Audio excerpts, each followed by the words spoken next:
Praise the lord. ప్రతిరోజు అనుదిన వాక్యం ద్వారా మీరెంతగానో బలపడుతున్నారని నేను ఆశిస్తున్నాను. అలాగే మీరు కనుక మన యూట్యూబ్ ఛానల్ని క్రొత్తగా వీక్షిస్తున్నట్లయితే మన యూట్యూబ్ ఛానల్ని సబ్స్క్రైబ్ చేయండి, ఇతరులకు షేర్ చేయండి.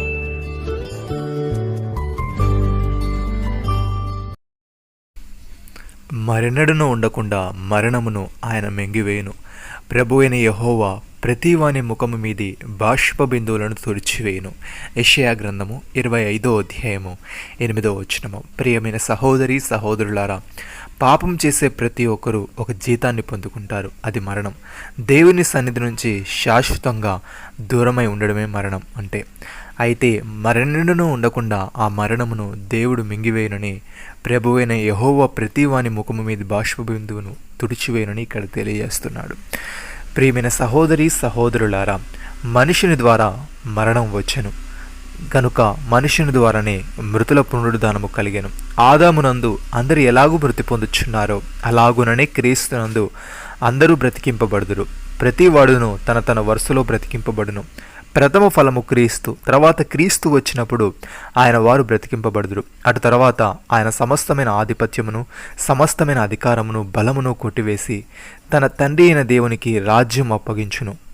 అప్పుడు అంతము వచ్చును. ఎందుకనగా తన శత్రువులందరినీ తన పాదముల క్రింద ఉంచు వరకు ఆయన రాజ్య పరిపాలన చేయుచుండవలెను. కడపట నశింపజేయువాడు శత్రువు మరణము. సహోదరి సహోదరులారా, సడలిన చేతులను బలపరచుడి, త్రొట్టిల్లు మోకాలను దృఢపరచుడి, తత్తరిల హృదయముతో ఇట్లనుడి, భయపడక ధైర్యముగా ఉండుడి.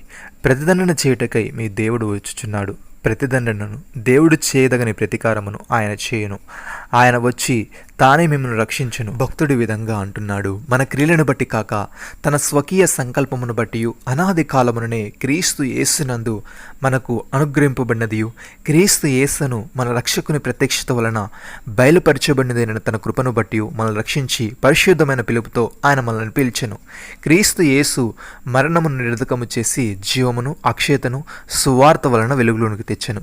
ఆ సువార్త విషయంలో నేను ప్రకటించువాడుగా గాను అపోస్తలుడుగా గాను బోధకుడుగా గాను నియమింపబడితిని. ఆ హేతువు చేత ఈ శ్రమలను అనుభవించుచున్నాను గాని నేను నమ్మిన వాని ఎరుగుదును గనుక సిగ్గుపడును. నేను ఆయనకు అప్పగించిన దానిని రాబోచున్న ఆ దినముల వరకు ఆయన కాపాడగలడని రూఢిగా నమ్ముకొనుచున్నాను. ప్రియమైన సహోదరి సహోదరులారా, మనము నిరీక్షణ గల వారమై రక్షింపబడితిమి. నిరీక్షింపబడినది కనబడినప్పుడు నిరీక్షణతో పని ఉండదు. తాను చూచుచున్న దాని కొరకు ఎవడు నిరీక్షించును? మనము చూడని దాని కొరకు నిరీక్షించినలా ఓపికతో దాని కొరకు కనిపెట్టుదము. అటువలే ఆత్మయు మన బలహీనతను చూసి సహాయం చేయుచున్నాడు. ఏలైనగా మనం యుక్తముగా ఎలాగూ ప్రార్థన చేయవలనో మనకు తెలియదు, కానీ ఉచ్చరింప శక్యము కాని మూలుగులతో ఆ ఆత్మ తానే మన పక్షమును విజ్ఞాపనము చేయుచున్నాడు. మరియు హృదయములను పరిశోధించువాడు ఆత్మ యొక్క మనసు ఏదో ఎరుగును. ఏలైనగా ఆయన దేవుని చిత్త ప్రకారము పరిశుద్ధుల కొరకు విజ్ఞాపనము చేయుచున్నాడు. నమ్మిన వారు నాతో కలిసి ప్రార్థనలో ఏకీభవించండి.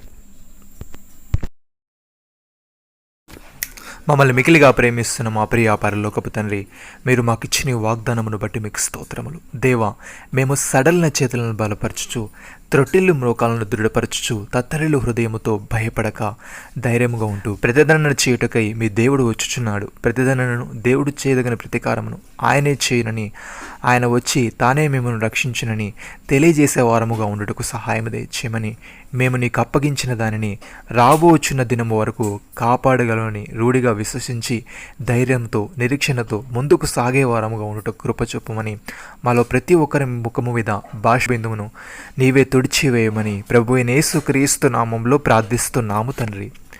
ఆమేన్.